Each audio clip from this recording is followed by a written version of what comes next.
Shalom saudara yang dikasihi oleh Tuhan, bersyukur untuk waktu dan kesempatan kita boleh belajar firman Tuhan bersama. Sebelum kita mulai, mari kita berdoa. Bapa, terima kasih untuk hari ini.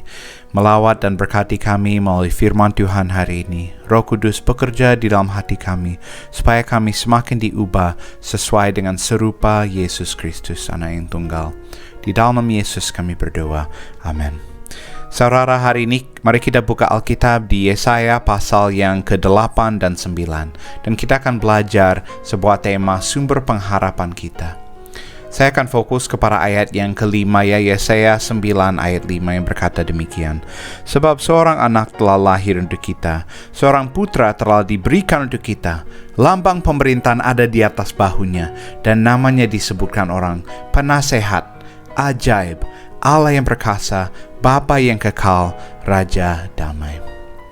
Saudara, di dalam perikop ini, Nabi Yesaya melihat bahwa ada negeri yang terimpit dalam kekesuraman, yaitu Zebulon dan Naftali, di daerah Galilea, di wilayah Israel. Bangsa inilah yang melihat terang yang besar. Jadi Yesaya, walaupun dalam keadaan kegelapan bangsa secara rohani, Yesaya bisa lihat jauh ke depan dan melihat bahwa bangsa yang berjalan di dalam kegelapan ini dan kesuraman melihat terang yang besar di atas mereka. Saudara, hidup kita hari ini seperti itu, yaitu di dalam kegelapan secara kondisi dunia dan harapan di dalam dunia ini yang tidak memberikan kepada kita keyakinan atau harapan ke depan. Malah jika kita benar-benar berpikir seperti apa ke depan, kelihatan seperti tidak ada harapan di dalam dunia ini sama sekali. Di tengah-tengah pandemi ini, para pemerintah berusaha kolaborasi untuk mengatasi virus COVID-19, yang adalah virus yang hanya bisa dilihat di dalam mikroskop, tapi menggoncangkan seluruh dunia, dan kondisinya kelihatan tidak semakin baik. Dan untuk sementara belum ada solusi yang tetap. Malah negara-negara barat yang selama ini menjadi adik kuasa dunia dalam keadaan bingung dan semakin parah, dan ada gelombang kesekian di mana harus kembali lockdown lagi. Saudara, kita juga melihat dari kondisi politik di Indonesia, di Amerika. Ada kerusuhan juga, masalah politik, masalah agama yang semakin menindas. Ada juga ancaman cuaca ekstrim seperti gempa bumi dan tsunami. Ekonomi dunia semakin tidak meyakinkan juga.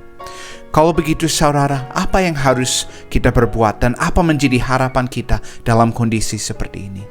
Saudara, harapan kita satu-satunya adalah tertulis di sini di dalam ayat 5, ya.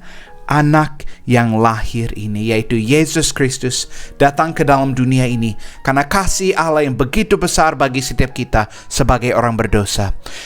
Dan misinya adalah mati secara sengsara di atas kayu salib, tanggung dosa kita, dan 3 hari kemudian mengalahkan maut dan membuktikan bahwa dia adalah Allah, dan bahwa message yang dia membawa itu benar, bahwa dia adalah Allah dan juru selamat manusia, dan datang ke dunia untuk menjadi korban bagi kita, supaya kita tidak binasa melainkan memperoleh hidup yang kekal.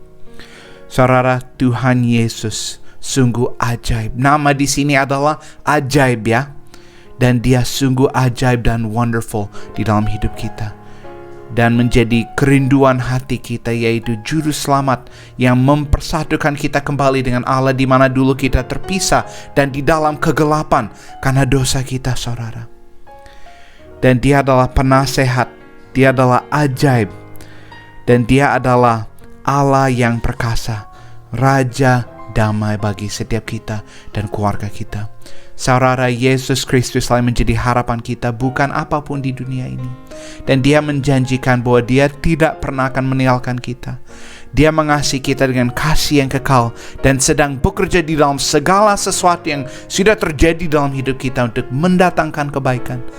Dialah juga yang memegang hari esok, bukan pemerintah, bukan negara kita, tapi Tuhan Yesus. Marilah kita menaruh seluruh pengharapan kepada Dia, baik itu untuk keselamatan kekal dan menantikan dan juga masa depan di dunia ini. menantikan Dia di dalam segala aspek kehidupan saudara, segala penderitaan, dan percaya bahwa janjinya tidak pernah akan gagal. Dan saat ini kita menantikan penggenapan janjinya, di mana kita akan melihat sorak-sorak dan bersuka cita besar, karena kuk yang menekan kita dan gandar yang di atas batunya serta tongkat si penindas telah dipatahkan.